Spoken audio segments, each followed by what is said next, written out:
Good morning friends. Percentage chapter start कर रहे हैं मैथ का, और इसके कुछ जो इम्पोर्टेंट टाइप हैं जो एग्ज़ाम में पूछे जाते हैं क्वेश्चंस, वो कर लेते हैं फटाफट, और कुछ और क्वेश्चन की प्रैक्टिस करेंगे अनदर वीडियो में। तो इसका बेसिक एक बार जान लेते हैं थोड़ा। सबसे पहले हम परसेंटेज फ्रैक्शन कन्वर्जन चार्ट है उसको पढ़ लेते हैं। ये मैंने पहले ही लिख रखे हैं, ये बहुत ज़्यादा इम्पोर्टेंट है रेशो के चैप्टर में, या फिर परसेंटेज हो गया, प्रोपोर्शन हो गया, हर एक चैप्टर में इनका यूज़ होता है। तो सबसे पहले आप ये देख लो 1/2 50% कितना होता है उसकी फ्रैक्शन वैल्यू 1/2। ठीक है जी। ओके 33 1/3% की फ्रैक्शन वैल्यू क्या होती है 1/3। ठीक है जी। उसके बाद 2/3% की वैल्यू क्या होती है फ्रैक्शन वैल्यू 2/3। अब 16 2/3% की फ्रैक्शन वैल्यू क्या होगी 1/6। ओके 25% की 1/4, 14 2/7% की 1/7। ओके 75% की 3/4, 28 4/7% की 2/7, 20% की 1/5, 42 6/7% की 3/7।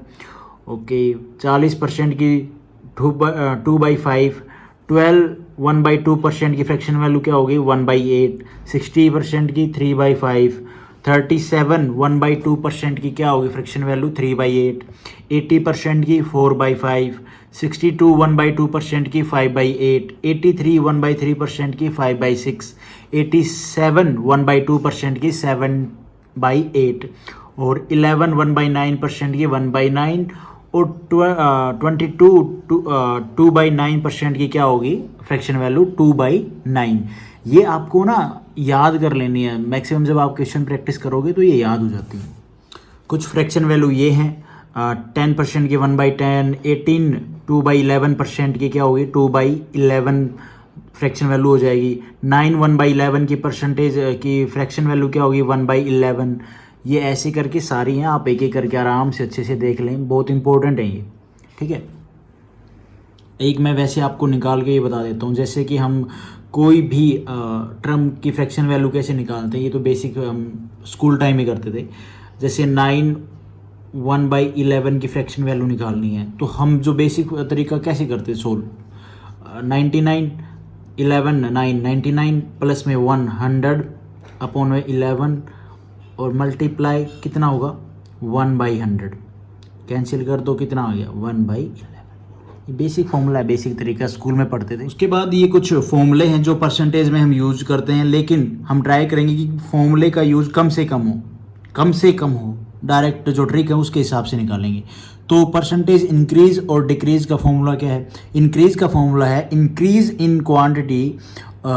इन द क्वांटिटी अपॉन में ओरिजिनल क्वांटिटी इनटू में 100। ठीक है जी। और डिक्रीज का क्या है, decrease in the quantity upon में ओरिजिनल क्वांटिटी इनटू 100। उसके बाद ये देखो, अगर x is a% more than y क्या होगा a/100 प्लस a इनटू में 100% लेस देन x। ये याद करना, ये फॉर्मूला में भी ट्रिक कभी कभी नहीं समझ में आती है ना, तो बेसिक फॉर्मूले ही हमेशा काम आते हैं। x is a% less than y is a/10 minus a into 100% more than x। ठीक है, ये अगर ऐसा टाइप का क्वेश्चन आ जाए तो हमें ये फॉर्मूला निकाल के जो जिस वैल्यू की हमें वैल्यू पूछा, आंसर पूछा, वो हम निकाल लेंगे। फ्रैक्शन टू कन्वर्जन कैसे करते हैं देखो, ये मान लो परसेंटेज में हमें है 83.33% ऑफ x, निकालो भाई, इसको सोल्व करो। डायरेक्ट इसकी फ्रैक्शन वैल्यू भी नहीं पता हमें, तो कैसे सोल्व करते हैं देखो, जिनकी वैल्यू हमें पता है ना उसमें हम इसको ब्रेक कर लेंगे। जैसे 100 माइनस कोई भी वैल्यू 100 से तो बेसिक लेते हैं हम 100, तो 100 माइनस अगर इसमें हम 16.66% माइनस करेंगे तो हमारा आ जाएगा 83.33%। ठीक है, और 100% कोई भी वैल्यू की कितनी होती है, एक होती है कंप्लीट, बिल्कुल ठीक है। और 16.66% क्या होगी हमारी फ्रैक्शन वैल्यू 1/6, माइनस में 1/6 कर दिया, तो हमारा आंसर जो आएगा, जो फ्रैक्शन वैल्यू आएगी, वो हमारी वैल्यू किसकी 83.33% की। तो 5/6 इंटू में x, ये हमारा आंसर है। यहाँ पे कोई भी अगर एग्जाम में वैल्यू दे देता तो आप निकाल देते उसको काट के। ठीक है, उसके बाद एक और ट्रिक है इसको निकालने की, एक और तरीका है निकालने का। 83.33% ऑफ x है, तो 100 इंटू 8.33%, हमें 8.33% की फ्रैक्शन वैल्यू पता है 1/12, तो 100 इंटू 1/12 तो हमारी आ गई 5/6, वही इंटू में x कोई भी वैल्यू गिवन है उसको काट के हम उसकी वैल्यू निकाल लेंगे। ठीक है, अब ये है वैल्यू, देखो ये क्वेश्चन है 43.75% ऑफ 960। अब हमें इसको 100 से नहीं, ऐसे टर्म में ब्रेक करना है कि हमारा इजी से हो जाए। 50% मतलब क्या, 100% 1 था, 50% मीन्स 1/2 ऑफ 960। ठीक है जी, उसके बाद माइनस किया है 6.25। अगर हम जब 6.25% माइनस कर देंगे तो हमारे क्या वैल्यू आती है 50 में से, 43.75। ठीक है जी, 1/6 इसकी फ्रैक्शन वैल्यू कितनी होती है 6.25 की, हमने की 1/16।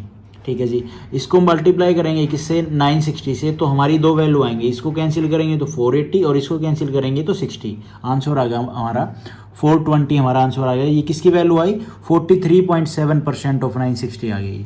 ये क्वेश्चन देखो 77.7%, इसको हम ब्रेक करेंगे किसमें 7 इंटू 11.11%।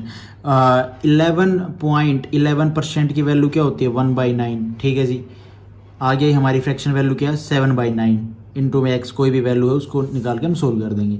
42.84% को हम किस में ब्रेक करेंगे, कर लो भाई, 3 क्या होती है 3 इंटू 14.28%, और इसको हम ब्रेक करेंगे 14.28%, क्या वैल्यू होती है हमारी फ्रैक्शन वैल्यू 1/7, हमारी फ्रैक्शन वैल्यू होगी।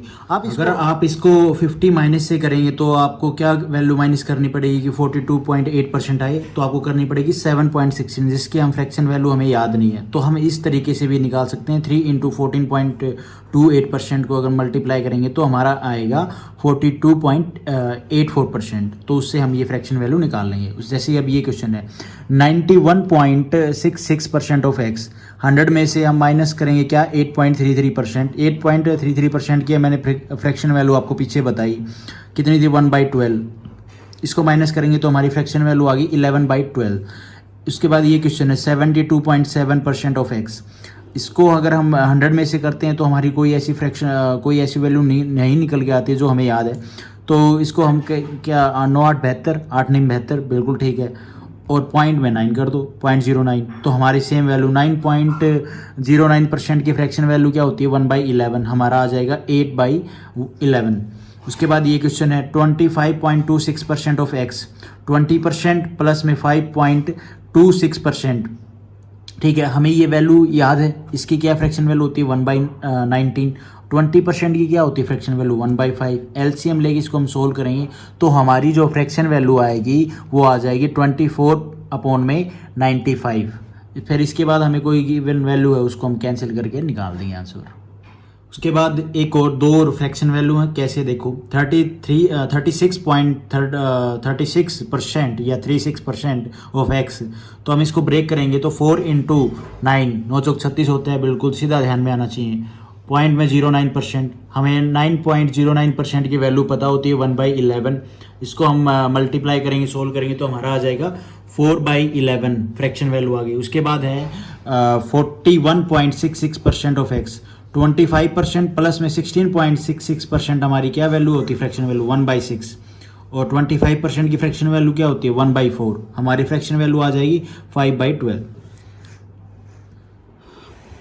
टाइप 1 में हम क्वेश्चन देखते हैं कौन कौन से बेसिक लेवल के क्वेश्चन जो एग्ज़ाम में डायरेक्ट पूछे जाते हैं, प्रीलिम्स हो गया या कोई भी स्टेट एग्ज़ाम हो गया उसमें। और परसेंटेज का बेसिक जो स्ट्रक्चर है फ्रैक्शन का वो कहाँ पे यूज़ करते हैं, हम फॉर्मूले यूज़ करते हैं भी हैं या नहीं करते हैं। देखो, if A salary is 25% more then B salary is what % less than A salary. अब इसको अगर हम फॉर्मूले से करें तो भी बन जाएगा क्वेश्चन, कोई बड़ी बात नहीं है, लेकिन हम फॉर्मूला यूज़ करेंगे नहीं अगर ये ट्रिक से या फिर वैसे सोल्व हो सकता है। तो देखो 25% की फ्रैक्शन वैल्यू क्या होती है 1/4। ठीक है जी, अब इसने बोला as salary is 25% more than B है 25%, मतलब अगर बी की सैलरी 4 है तो 25% मोर देन है बी से, तो मतलब एक मोर है, 100 का चौथा हिस्सा क्या होता है 1 ही होता है ना, 25 होता है, तो 5 आ जाएगा यहाँ पे। ठीक है, कि भाई 4 से 1 ज़्यादा है ए की सैलरी, बिल्कुल 5। अब इसने पूछा B salary is what percent less than A salary. अब हमारे से ए से कितनी कम है बी की सैलरी, तो 1 कम है, बिल्कुल इन दोनों का गैप 1 है, 1। और किससे कम है, तो 5 से कम है ना, तो 5 इंटू में 100, 20% हमारी आ जाएगी वैल्यू कि 20% कम है। अब ये क्वेश्चन देखो, if A salary is 5.55% less than B salary is approximately what percent more than A salary. 5.55% की फ्रैक्शन वैल्यू होती है 1/18, याद रखना भाई। तो कितने क्या है, लेस देन है ना, A salary is 5.5% less than B salary. तो ए की सैलरी अगर 17 है तो बी किससे कम है, बी से ना, तो बी की हो जाएगी 18। इसने बोला लेस देन बी सैलरी, अगर बी की 18 है तो ए की कितनी होगी, 17। ठीक है जी। उसके बाद कितनी कम है, क्या बोला गया, B salary is approximately what percent more than A salary. तो बी की जो सैलरी है वो कितनी परसेंट मोर देन है ए की सैलरी, तो एक डिफरेंस आ गया हमारा 1। और किससे ज़्यादा है, तो ए से ज़्यादा है, तो 17 इंटू 100, ये अप्रोक्स वैल्यू आएगी आपके साथ अगर इसको हम सोल्व करते हैं तो। ठीक है। The production of wheat in 2014 was 50,000 ton and in 2015 it was 6,000 ton, और by what percent did the production increase. तो डिफरेंस लेके बेस पॉइंट लेके बढ़ा दो, कितनी इंक्रीज हुई, 10,000, और कितने से 50,000 से 20% आ जाएगा। उसके बाद the production of sugar triple from 2011 to 2012, then find the percentage increase in the production of sugar from 2011 to 2012। इसने बोला गया कि 2011 से 2012 के बीच में ट्रिपल हो गई। ठीक है। और देन फाइंड परसेंटेज निकालनी है increase production of sugar from 2011 से 2012 के बीच में। 2011 से मान लो 12 तक ट्रिपल होगी, मतलब 1 से 3 हो गई, कितने 2 बढ़ गई ना। ठीक है जी। तो 2 हमारा आ गया इंक्रीजिंग ऑर्डर। ठीक है जी। और कितने से बढ़ी, 1 से बढ़ी ना, बेस तो हमारा 1 हो गया। ठीक है। तो 200% बढ़ गई। ये डायरेक्ट एग्जाम में आते हैं, स्टेट एग्जाम प्रीलिम्स में वगैरह में डायरेक्ट ऐसे क्वेश्चन बनते हैं। ये क्वेश्चन है, if the price of an item is increase by 25%, by what percent should it be reduce to be bring it back to the original level. देखो भाई 25% बढ़ गया ना, इंक्रीज हो गया, 4 से 5 हो गया, तो उसको अगर ओरिजिनल लेवल में लेके आना है तो रिड्यूस करना है, तो किससे रिड्यूस करेंगे, 5 से रिड्यूस करेंगे ना। मतलब बेस पॉइंट तो हम 5 लेंगे, तो 1 डिफरेंस हो गया और बेस हमारा हो गया 5। सिंपल कैलकुलेशन थी 20%। If 120 is 20% of a number, then 120% of that number will be 20% of x, कोई भी एक नंबर है, is equal to 120। इसको सोल्व करते हैं, x की वैल्यू आ जाती है 600, और 600 का हमें 120% निकाल देना है, कितना आ जाएगा 720। उसके बाद ये है question, if 80% of A is equal to 50% of B and B is equal to x% of A, then value of x क्या होगी। 80% of A, 50% of B, A B की वैल्यू हमने निकाल ली। ए बाई बी कितना आ गया 5/8, तो ए कितना बन गया 5/8 बी। उसके बाद इसने क्या बोला, b is equal to x% of A, b is equal to x% of A हमने कितना निकाला 5/8 बी। हमने वैल्यू रख दी, सोल्व किया, x की वैल्यू b से b कैंसिल हो गया, x की वैल्यू आ गई हमारी 160। ये बेसिक क्वेश्चन आप आराम से अटैम्प्ट कर लोगे। If p% of p is 36, ठीक है, p/100 इंटू में of p is equal to 36, then p is equal to p का स्क्वायर हो जाएगा, ये 100 यहाँ पे ज़्यादा आ जाएगा, 36 इसका रूट करेंगे 60 आ जाएगा। 2 is what percent of 50, 2/50 into 100 4%, 0.15% of 33 1/3%। इसकी फ्रैक्शन वैल्यू होती है कितनी 1/3। इसको सोल्व कर दो, 0.15 के नीचे 100 आ जाएगा, इंटू में परसेंटेज का नाम का 1/100 इंटू में 1/3 इंटू में 10,000 10,000 सोल्व करेंगे तो आंसर आ जाएगा 5 रुपीज़। उसके बाद ये क्वेश्चन है, the time duration of 1 hour 45 minute is what percent of a day. तो 1 आवर 45 मिनट्स मीन्स 1 प्लस में 45/60, 60 हमारी टोटल मिनट होती हैं, उससे कर दिया। उसके बाद हमारी फ्रैक्शन वैल्यू आ गई, इसको सोल्व करने पे 7/4 आवर। 7/4 आवर इंटू में 24 इंटू में 100, क्योंकि हमें डे का निकालना, what percent of a day, तो हमारी वैल्यू आ जाएगी 7.291%। अब ये क्वेश्चन है what percent of 3.6 kg is 72। इसको चेंज कर देंगे हम, केजी को इसको चेंज कर लेंगे ग्राम में और इसको सोल्व करेंगे 2% आ जाएगा। सोल्व काट दो यार, पॉइंट ये 0 ऊपर चली जाएगी, काटेंगे तो 2% आएगा। 20% of A is equal to 30% of B is equal to 1/6 of C. इसको अगर हम सोल्व करेंगे तो ए और बी और सी की फॉर्म आ गई। उसके बाद इनको कैंसिल कर देंगे, ठीक है जी, 5 2 10, और इसको जब सोल्व करेंगे तो ए बी आ गया हमारा, ए आ गया 3 और बी आ गया 2। ऐसे होता है ना। अब ये बी के सामने जो फ्रंट वैल्यू ये ए की बन जाती है और बी के जो अपोजिट में या नीचे वैल्यू वो बी की बन जाती है, ठीक है। उसके बाद बी और सी की निकाल लेंगे, बी की बन जाएगी, इसको अगर हम सोल्व करेंगे एलसीएम लेके। अब ये क्वेश्चन है 20% of A 30% of B 1/6 of C. Solve कर देंगे 20% ए 30% बी 1/6 सी। काटेंगे इसको तो ए बी के पहले रेशो निकाल लेंगे, ए का रेशो आ जाएगा 3:2 आ जाएगा, 5 से ये 10 कैंसिल हो जाएगा तो 2 यहाँ पे आ जाएगा, तो ए की वैल्यू 3 बी की वैल्यू 2, ठीक है। उसके बाद बी और सी को सोल्व करेंगे तो ये कट रहा है क्या, हाँ, 2 5 जा और 2 3 जा, 3 इंटू 3 9 आ जाएगा, और बी की वैल्यू पहले आ जाएगी 5, यहाँ पे 5 आ जाएगा तो, और बी की वैल्यू सी की वैल्यू आ जाएगी 9। इसको हम रेशो में लिख देंगे, हमने जो रेशो चैप्टर नहीं किया है लेकिन करेंगे तो उसमें बताऊँगा रेशो को इसमें कैसे फॉर्म में लिखते हैं। बी कॉमन है, नहीं आ रहा तो इसको हम इक्वल कर लेते हैं। इसको हम 5 से मल्टीप्लाई कर देंगे, इसको 2 से, 5 3 जा 15, 5 2 जा 10, 2 5 जा 10 और 2 9 जा 18। अब ऐसा क्वेश्चन आ जाए, due to increase in the price of rice by 25% a person is able to purchase 5 kg less in ₹1000। अब क्या क्या निकालना है इसका, फाइंड न्यू प्राइस निकालना है, ओल्ड प्राइस निकालना है। सिंपल सा क्वेश्चन है। क्या बोल रहा है कि प्राइस बढ़ गए हैं 25% और एक पर्सन है उसने 5 kg राइस कम खरीदे हैं 1000 रुपये में, क्या रेट बढ़ने की वजह से।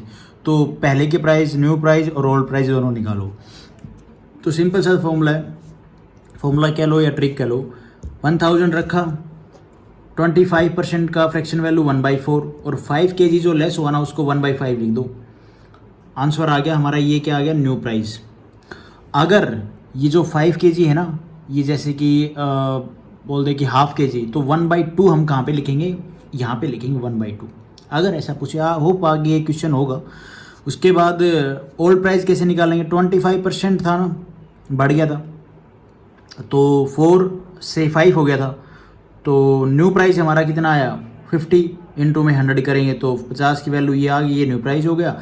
और इसको 10 से, सॉरी 100 बोला मैंने पीछे, वो गलत है, 10 से मल्टीप्लाई करेंगे और 10 से मल्टीप्लाई करेंगे तो ये हमारा आ गया ओल्ड प्राइस। होप आपको समझ में आया होगा। उसके बाद ये क्वेश्चन है, due to increase 20% of price, 20% price बढ़ चुके हैं एग के, और एक पर्सन है able to purchase 2 egg less, 2 अंडे उसने कम खरीद रहा है वो प्राइस बढ़ने की वजह से, और कितने रुपीज़ में खरीदे उसने, 48 में। अब न्यू प्राइस निकालना है, चलो भाई। तो न्यू प्राइस में सबसे पहले हम देखेंगे इसकी फ्रैक्शन वैल्यू क्या बनेगी 20% की, 1/5 इंटू में 2 एग लेस खरीदे उनको लिख लो 1/2, और उसके बाद कितने पैसे में, 48 रुपीज़ में। अब आ गई बात दर्जन की, दर्जन में कितने आते हैं, 12 मल्टीप्लाई 12, हमारे आगे कितने, 57.6 दर्जन। डजन बोलते हैं इसको, दर्जन नहीं, वैसे डजन होता है। Due to increase in the price of rice by 16.2/3%, तो फ्रैक्शन वैल्यू क्या होगी, 1/6। A person is able to purchase 500 gram less in ₹60। तो 60 रुपये में वो प्राइस बढ़ने की वजह से 500 ग्राम लेस खरीदता है, उसको क्वांटिटी मिलती है। तो देखो न्यू प्राइस कैसे निकलेगा, 60 हमारा प्राइस हो गया, 1/6 हमारी फ्रैक्शन वैल्यू हो गई, 1/2 मैंने आपको बताया जब ऐसी सिचुएशन आ जाए कि 500 ग्राम मतलब एक का हाफ, ठीक है ना, और हाफ का भी हाफ। जो हाफ है वो कैसे लिखेंगे, 1/2, इसको नीचे लिखेंगे, ये ध्यान रखना है ऐसे टाइप क्वेश्चन में। उसके बाद सोल्व कर देंगे, 20 kg आ जाएगा। उसके बाद जो टाइप है वो है इनकम और एक्सपेंडिचर और सेविंग वाला जो टाइप क्वेश्चन आते हैं वो कर लेते हैं। Puja spend 20% of our income on house rent, 25% on food, 30% of other item. अब आ जाती बात रिमेनिंग की। रिमेनिंग रुपीज़ उसके पास बच गए कितने, 10,500 उसकी मंथली सेविंग। ठीक है जी, फाइंड मंथली इनकम निकालनी है। तो इसमें हम सीधा डायरेक्ट जो ट्रिक है वो यही है कि जितने भी खर्चे बता रखे हैं उनको प्लस कर लो। 20, 25, 30, 70 हो गया। 100 में से माइनस करो कितने उसकी सेविंग बची, तो उसकी 25 सेविंग बच गई। 25 सेविंग मतलब 4 में से 1 जो है उसकी 25 की फ्रैक्शन वैल्यू क्या है, 1/4। तो 4 अगर उसकी इनकम है और 1 उसकी सेविंग है, तो सेविंग हमें गिवन है कितनी भैया, 500। तो 10,500 हमें सेविंग आ गई। कितने से मल्टीप्लाई करेंगे कि उसकी इनकम आ जाएगी, तो 10,500 से हम उसको मल्टीप्लाई करेंगे तो हमारी इनकम आ गई 42,000 उसकी मंथली इनकम। ये हो गया डायरेक्ट आंसर, बस और कुछ नहीं करना। उसके बाद ये क्वेश्चन है, इसमें थोड़ा सा चेंज हो गया है। आप देखो, Puja spend 20% of her monthly income किस पे, हाउस रेंट पे। 25% ऑफ द रिमेनिंग, यहाँ पे बात रिमेनिंग की हो रही, डायरेक्ट नहीं। पीछे वाले क्वेश्चन में यही आप डिफरेंस देखोगे, उसमें रिमेनिंग की बात नहीं है, सिर्फ उसने बात की रिमेनिंग की कहाँ पे, कि उसके पास इतने लास्ट में पैसे बच गए। यहाँ पे क्या है, परसेंटेज को भी रिमेनिंग कर रहा है कि जो बची है परसेंटेज, जो इनकम उसकी, उसका 25% और किस पे खर्च किया, फूड पे। और 30% ऑफ रिमेनिंग जो बचा उसका भी 30% अदर आइटम पे खर्च कर दिया उसने। और if remaining is 10,500 in her monthly saving, find her monthly income. तो यहाँ पे हमारे पास ये फ्रैक्शन वैल्यू है जो जिस पे उसने खर्चे किए, 20% हाउस रेंट पे, फूड पे 25% और अदर पे 30%। ठीक है, 3 यहाँ पे इसने खर्चे किए। रिमेनिंग के केस में हम क्या करेंगे, फ्रैक्शन के हिसाब से करेंगे। तो अगर उसकी इनकम 5 है तो सेविंग उसकी कितने की उसने, उसकी जो एक्सपेंडिचर है वो 1 हो गया और सेविंग हो गई उसकी 4। ठीक है, 20% उसने खर्च कर दिया ना 100 में से, तो 80% तो उसकी सेविंग होगी। उसके बाद फूड पे उसने, उसकी इनकम अगर 4 है तो उसने खर्च कर दिया 25% और कितना बच गया 3। मतलब 4 उसकी इनकम है, एक्सपेंडिचर मैं यहाँ पे लिख देता हूँ, और एक्सपेंडिचर उसका 1 है, सेविंग होगी 3। उसके बाद अदर आइटम पे उसने किया 30%, तो 10 अगर उसकी इनकम है, 3 उसने खर्च कर दिया, सेविंग होगी 7। हमें सेविंग गिवन है, रिमेनिंग उसकी बची कितनी, इसको अगर हम काट देंगे, जो भी है वैल्यू इनको काट दिया करो ताकि ईजी हो जाए कैलकुलेशन। 4 से 4 कैंसिल हो गया, 7 है 21 और 5 10 जा 50। 21 की वैल्यू हमें गिवन है कितनी, 10,500। ठीक है, 21 की गिवन है, हमें यही सेम वैल्यू से मल्टीप्लाई करेंगे तो हमारी इनकम आ जाएगी कितनी, 25,000। ये हमारा हो गया आंसर। ठीक है, उसके बाद ये क्वेश्चन है, इफ़ ए पर्सन स्पेंड 16 2/3%, मतलब फ्रैक्शन वैल्यू क्या होगी, 1/6 of his income on house rent, 20% spend food and 25% of other item, her saving his saving is 12,000 रुपये। तो मंथली इनकम बता दो भाई। इस क्वेश्चन में रिमेनिंग वाला कॉन्सेप्ट नहीं भी लगाएंगे तो भी चलेगा और लगाएंगे तो भी चलेगा। क्या ये फ्रैक्शन वाला जो कॉन्सेप्ट है, उसने हाउस रेंट पे कितना खर्च किया, 1/6, मतलब 6 अगर उसकी इनकम है, एक्सपेंडिचर 1 है, सेविंग होगी 5। बिल्कुल ठीक है। फूड पे उसने बोला कि मैंने 20% खर्च किया, तो 20% अगर उसकी मान लो 5 इनकम है, 20% उसने 1 खर्च कर दिया 5 में से, 40% 80% उसके पास बच गया। अदर में उसने बोला 25%, मतलब 25 चौका 100, 4 अगर उसकी इनकम है, 1 उसने खर्च कर दिया, 3 उसकी बच गई सेविंग। अब हमें क्या गिवन है लास्ट में, सेविंग तो गिवन है ना। अब पहले इनकम और सेविंग में से जो कट रहा है उसको काट दो वैल्यू। 5 से 5 कैंसिल हो रहा है, ओके। 4 से 4 कैंसिल हो रहा है, ठीक है। 3 से 3 1 जा 1 और 3 2 जा 6, 2:1 आ रहा है। अब हमें सेविंग गिवन है, सेविंग हमारे पास है 12,000 रुपये। 12,000 सेविंग, ये सेविंग होगी, ये इनकम होगी। ठीक है जी, 12,000 को अगर हम 1 की वैल्यू 1 से मल्टीप्लाई करेंगे, उसके बाद 12,000 को हम 2 से मल्टीप्लाई करेंगे, 24,000 उसकी मंथली इनकम आ गई। उसके बाद ये क्वेश्चन है, ए पर्सन स्पेंड 37 1/2%, मतलब 3/8 इसकी फ्रैक्शन वैल्यू होगी, of his income on house rent and 25% of remaining on food, और जो बाकी 1/3% किस पे रिमेनिंग है, जो वो किस पे, अदर आइटम पे। तो क्या क्या निकालना है इसका, सेविंग गिवन है 15,000 रुपये, इनकम निकालनी है मंथली, और find his expenditure on other item. Same concept लगा दो, फ्रैक्शन वैल्यू हमारी ये है, ये इनकम हो जाती है, ये एक्सपेंडिचर हो जाता है, सेविंग हम जो बाकी बच गया वो लिख लेते हैं। इनकम 8, 3 खर्चा हो गया, 5 सेविंग बच गई। 4 इनकम, 1 खर्चा हो गया, 3 सेविंग बच गई। 33 3 इनकम और 1 खर्चा हो गया, 2 बच गया हमारी सेविंग। फटाफट करना है एग्जाम में, ज़्यादा सोचना ही नहीं है। पेन कॉपी ये इतना मैं चला रहा हूँ ना, ये भी नहीं चलानी है आपको, प्रैक्टिस का खेल है।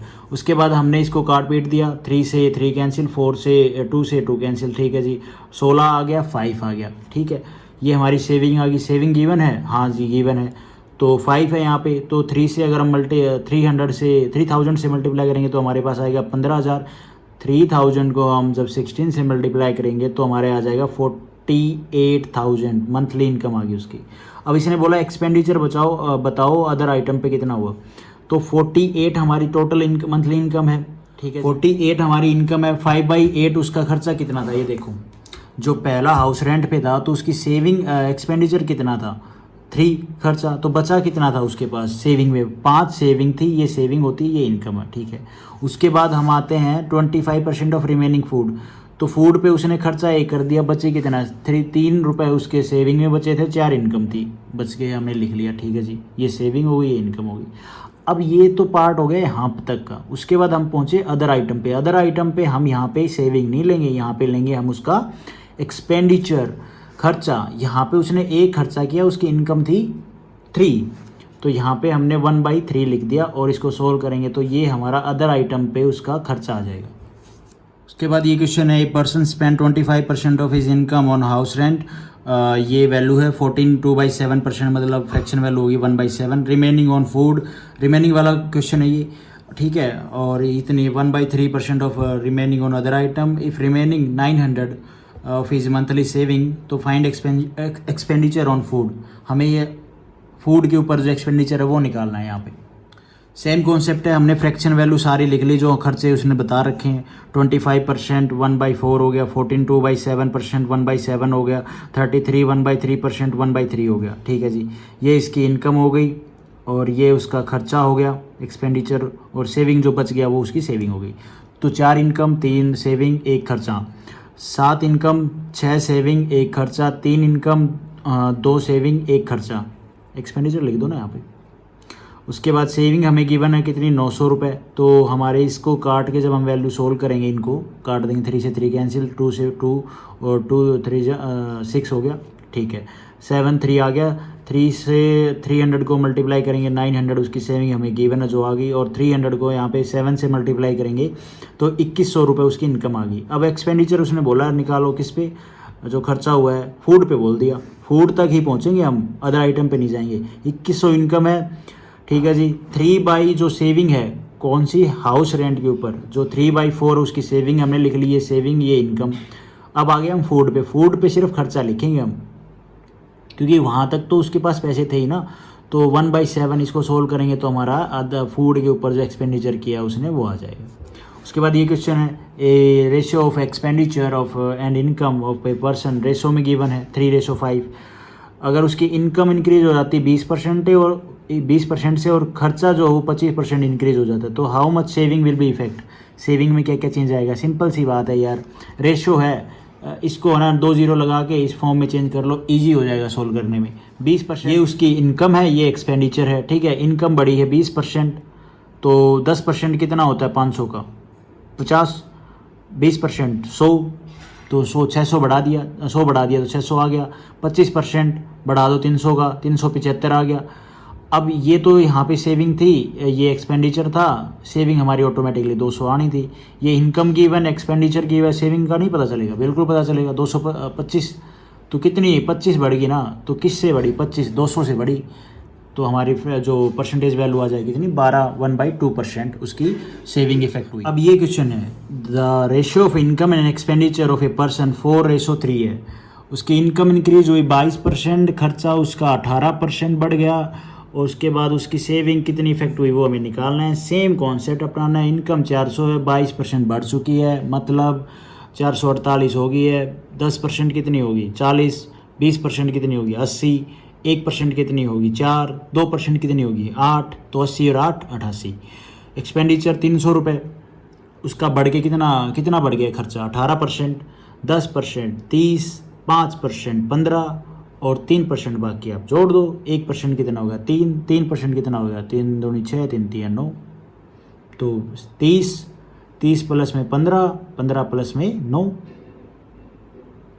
54, तो 354 आ गया। उसके बाद ये हमारी इनकम थी, ये एक्सपेंडिचर था, सेविंग ये हमें पहले से निकाल सकते थे, तो ऐसे ही जो 2 वैल्यू मिल गई, तीसरी वैल्यू हमें निकाल दी 134। 34 कितने से इफेक्ट हुई? 100 से, तो हमारी 34% जो उसकी सेविंग है वो इफेक्ट हुई, वो बढ़ी। ठीक है। उसके बाद ये क्वेश्चन है, the supply of juice is last for 35 day की बची हुई है इन पर्टिकुलर एरिया। ठीक है जी। If consumption of juice is increase, उसकी जो कंजम्पशन है वो बढ़ चुकी है, उसका यूज बढ़ चुका है, कितना? 40%। Then find how many day the same supply of juice will be last, कितने दिन तक और उसकी जो सप्लाई है वो चलेगी अगर कंजम्पशन बढ़ भी जाती है। तो 40% बढ़ी है, मतलब फ्रैक्शन वैल्यू 2/5। पहले कंजम्पशन कितनी थी? 5 से 7, ये बढ़ चुकी है। अभी जो कंजम्पशन है 40% वो बढ़ गई है। कितनी? पहले 5 थी, अब वो 7 हो गई है। हम टाइम को रेसिप्रोकल कर देंगे, मतलब इसका जो टाइम होगा वो क्या होगा? डे, वो रेसिप्रोकल हो जाएगा। कितना चेंज? उल्टा हो जाएगा इसका। पहले 7 दिन चल रहा था, अब वो 5 दिन चलेगी क्योंकि वो बढ़ गई है। ठीक है। अब बढ़ गई है तो पहले वो चल रहा था कितने? 35 डे, तो 7 5 35, अब कितने दिन चलेगा? 25 डे। आंसर आ गया डायरेक्ट। उसके बाद ये क्वेश्चन है, the ratio of expenditure and saving is 5:3 of his income increase by 12%, expenditure बता दिया 15%, find how much percent his saving will effect. Easy है ना। इनकम 800 है, 12% बढ़ गई, कितनी हो गई? 896। और एक्सपेंडिचर हमें गिवन है 500, कितना बढ़ गया? 15%, 575। अगर इनकम गिवन है, एक्सपेंडिचर गिवन है हमें, तो सेविंग तो ऑटोमेटिकली पता चल जाएगी, 300 है उसकी। उसके बाद हमने ये निकाल लिया बढ़ने के बाद की वैल्यू। उसके बाद हमें जो न्यू इनकम आई, एक्सपेंडिचर है, उससे हमें सेविंग निकाल ली, कितनी? 321। दोनों में कितना डिफरेंस है? 21 का। कितने से? 300 से। वैल्यू आ गई 7%। अब ये क्वेश्चन है, ये थोड़ा सा कॉम्प्लिकेटेड है बट ईजी है। Nikhil spent 20% of his monthly income on food, 15% house rent पे, 40% ऑफ रिमेनिंग ही स्पेंट। ये रिमेनिंग वर्ड थोड़ा ध्यान रखा करो भाई, परसेंटेज में रिमेनिंग है ना, तो उसका समझ जाओ फ्रैक्शन लगाना कौन सा है। ही spent the transport and 30% of entertainment. He is left with an amount, saving जो उसके पास बची कितनी? 8775। After all the expenditure what is the Nikhil monthly income? 100% थी, 20% उसने किस पे खर्च की? फूड पे, 15% उसने हाउस रेंट पे। अब उसके पास बच गई कितनी? 65% बच गई रिमेनिंग। 65% में उसने 40% ट्रांसपोर्ट पे और 30% एंटरटेनमेंट पे। मैंने ये वैल्यू निकाल रखी है 100 की, 100 लेट कर ली, तो 20% 20 आ गया, 15% 15 आ गया, बच गया कितना? 65 रुपये। 65 रुपये पे इसने 26 रुपये ट्रांसपोर्ट पे, 19.5 एंटरटेनमेंट पे। ठीक है। अब उसका टोटल खर्चा, उसकी फाइनल सेविंग हम निकाल लेंगे। कैसे? देखो, उसका खर्चा निकालें। 100 अगर टोटल उसके पास पैसे थे तो 20 उसने फूड पे, 15 उसने हाउस रेंट पे, 26 उसने किस पे के? ट्रांसपोर्ट पे, और 19.5 कर दिए उसने एंटरटेनमेंट पे। तो उसके पास कितने बचे? 19.5 रुपये बच गए। अब 19.5 रुपीज़। अब उसके पास उसने क्या की, जो लास्ट में जो अमाउंट बची थी वो कितनी थी? 8775। इस 19.5 को हम 450 से मल्टीप्लाई करेंगे तो हमारी जो सेविंग आई वही वैल्यू आ जाएगी। इनकम को मल्टीप्लाई कर दो 100 से, 450 को, 45,000 रुपये उसकी मंथली इनकम आ जाएगी। ये है ना, मैंने डायरेक्ट क्वेश्चन, और ये मेरे नोट्स थे, मैंने इसलिए डाल दिए कि आपको थोड़ी बहुत भी हेल्प मिले तो आप आराम से क्वेश्चन अटैम्प्ट कर लें। Thank you for watching this video. Percentage के और भी पार्ट धीरे धीरे आते रहेंगे।